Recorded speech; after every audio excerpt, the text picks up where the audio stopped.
what's up? Usapang shock tayo ngayon. May bubuin tayong dati kong shock. Tagal na, nagamit ko siya sa mga dati kong motor. Ngayon, napabayaan ko, nakalimutan ko na meron pa pala ako noon. Ngayon, bubuin ko siya ulit. Nakakabili na ako ng seal. So, panurin nyo na lang paano ko siya gagawin. DIY lang to. So, let's go. Alright, mga boss. Dito tayo ngayon. Update tayo. Bubuo tayo ng shock na unang modelo, YSS shocks. Dati ko na tong shock na napabayaan, nag-leak na. So ginawa ko, hindi pa ako marunong magbaklas noon, kaya pinabayaan ko na lang siya. Ngayon may napanood ako sa YouTube kung paano siya gawin, and then nakita ko ulit to na nakatambak na sa mga tools ko, kasi naghahanap ako ng tools para sa motor ko.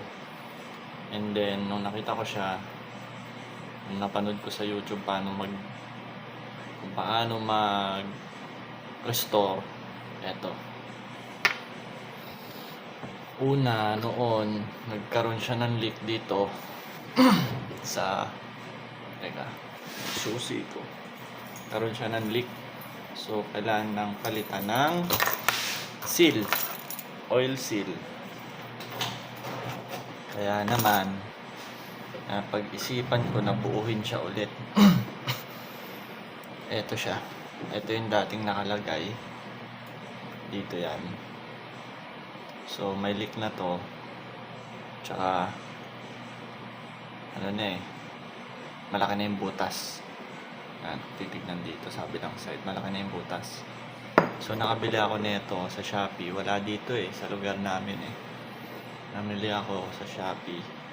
Ito, same na sila ng size, pati yung pagkabilog. Pero mas maliit ang butas na nito kumpara dito, kasi ito bumuka na.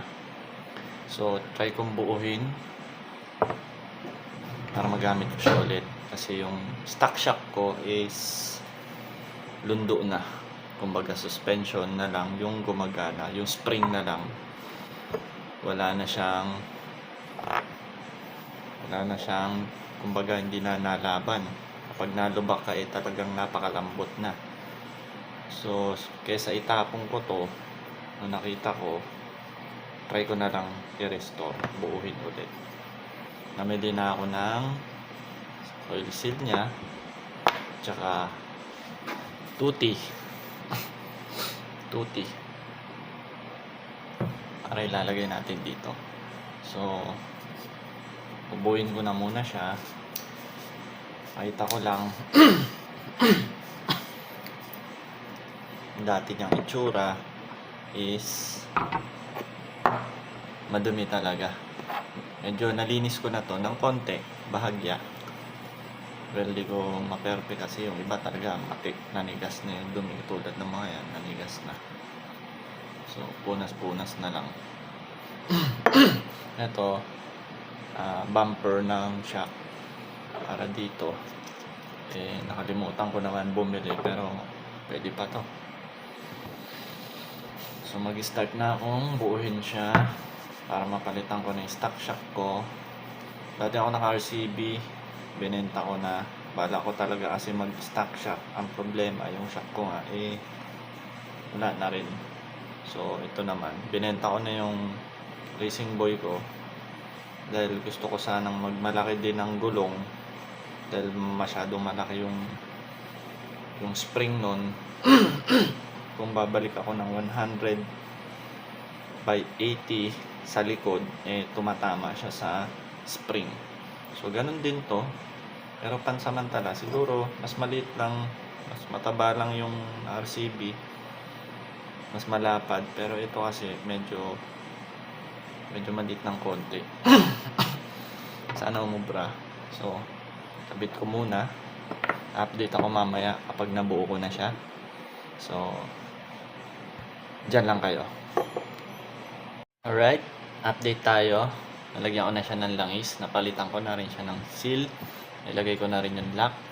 Pero yung seal niya is mahirap ikabit kasi matigas. So yung pinaglumaan nyo, yun yung gamitin yung pamukpok para bumaon siya.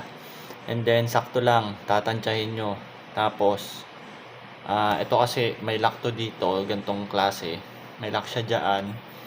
Ito yon, naiikot dyan. So ito medyo napasobran ko ng baon, kaya medyo nakalabas ng konti yung thread. Ayan kung makikita nyo. Ayan, labas ng konti yung thread, which is dapat medyo hindi ganun kabaon. Kapag nakita nyo nang bumaon yung seal dito, try nyo muna i-lock to. Ito na yung gamitin nyo pambaon para sumakto lang dito sa edge. Diyan sa edge, hindi masyadong baon. Pero okay na to. Kanina wala siyang langis, madali lang siyang ilaruin. Ngayon, yan o, nalalaban na. At medyo mahirap siyang hilain. Sa paglalagay naman ng langis, hindi ako expert. So, nag-DIY lang ako ng sarili kong shock para hindi na ako bibili ulit sa susunod. Kapag magsisira ito, alam ko na yung mabibili ko na pyesa. So, trial and error ako sa mga ginagawa ko kasi hindi naman talaga ako biyasa. And then, pag gagawa kayo ng magdi-DIY kayo, make sure na may paggagayahan muna kayo. Meron kayong, kumbaga, i-YouTube nyo. Sabi nga nila, di ba? Kung graduate ka lang ng YouTube, lubusin mo na. Lubusin mo na yung pagtitingin mo sa YouTube. Step by step mong panuurin para magawa mo siya ng maayos. Kasi tulad ko na, hindi naman ako graduate ng mechanical engineer. So, syempre ako, para makatipid, hindi na ako papagawa, kaya panood ko na lang sa YouTube. So, ito na yung update. Hindi naman siya ganong katigasan. Lalaban, hindi katulad nung nasira to. Talagang pag binaon mo napaka lambot, baba agad siya, bababa agad pag ganun. So ngayon, ang nilagay ko dito is 2T. Yung iba meron pa silang hinahalo sa langis bukod sa 2T para gumanda daw yung play lalo. Sa akin naman, so since hindi ko naman alam yon, 2T lang. Pero yung nilagay kong langis niya, kumbaga halos siguro mga 1/4 or 1/8 na lang yung gap ng hangin na hindi nalagyan ng langis. Kaya ganito yung play niya. Kasi pag kulang, halimbawa nasa half line langis niya, pag kulang, mararamdaman mo kada baba mo is parang may nagpuputok ang bubbles kasi nga may hangin pa sa loob. So ito, nasa 1/8 na lang. Tinansya-tansya ko to. Kalahati muna hanggang sa dagdag unti-unti hanggang sa makuha ko yung gusto kong play. Ayan. Hindi naman kabigatan siya pag binabaon. Pag hinila lang, medyo siya mabigat. Pero since kakayanin naman siya nito dahil malaki tong mataba tong suspension, suspension ba tawag dito or spring para dito shock na to, kakaya naman niya ibalik agad. So bubuin ko na lang, tatry ko sa motor ko mamaya. Pag nagawa ko na siya, nabuo ko na. So update later. Bye. So update guys, ito na siya, nabuo na. May salpak na natin siya ng buo. Ito siya. So bago na yung oil seal niya na in-order ka pa sa Shopee galing Indonesia. Wala dito mabilan Though alam nila, kaso hindi sila nag-i-stock. Wala silang parts na ganun. So ewan ko bakit. Pero siguro kung may mga shop naman sana, benta rin kayo ng mga pyesa-pyesa na ganun kaliliit. Kasi yung iba hindi kaya mag-afford ng shock, bumili ng buo. Minsan mahalan talaga sila. Tulad ko, talagang pag kaya ko namang gawin kaysa gumastos pa na malaki, repairing ko na lang. Dati gastos din Pag nakita ko na maganda shock, buo, bibiling ko. Kahit okay pa yung luma, syempre Gusto ko lang ng bago, ganun. So, habang tumatagal, na-realize ko na mas maganda kung matutunan mo siyang gawin para maipasa mo rin yung kaalaman mo sa iba. Kahit na sabihin nila na kaya mo namang bumili, pati ka naman bumili ng buo. Diba, bibili ka ng buo, nasa halagang, sabihin natin yung class A, nasa 500, 600, or maximum na 800. Ma-original, nasa 1,000. Nasa pinakamura nila, nasa 1,500, 1,800. Mga mahal, maabot ng 5,000, ganyan. Siyempre, iba di kayang bumili. So, eto, binidyo ko para hindi magmagaling, kasi hindi naman ako magaling, wala naman akong alam, nanonood lang din ako sa YouTube, pinapollow ko lang paano nila gawin. So nag-decide ako na kaysa itapon ko to kasi nga sira na, hindi ko alam gawin, pinanood ko sa YouTube yung mga gumagawa ng shock talaga, na talaga marurunong. So ganun lang gawin nyo para makatipid din kayo, diba? Iwas malaking gastos, try nyo mag DIY. May mga parts naman to, kundi man dito sa Pilipinas natin makuha sa ibang bansa. Do class A, sabihin natin class A, pero kahit pa ganun pa man, 'di ba?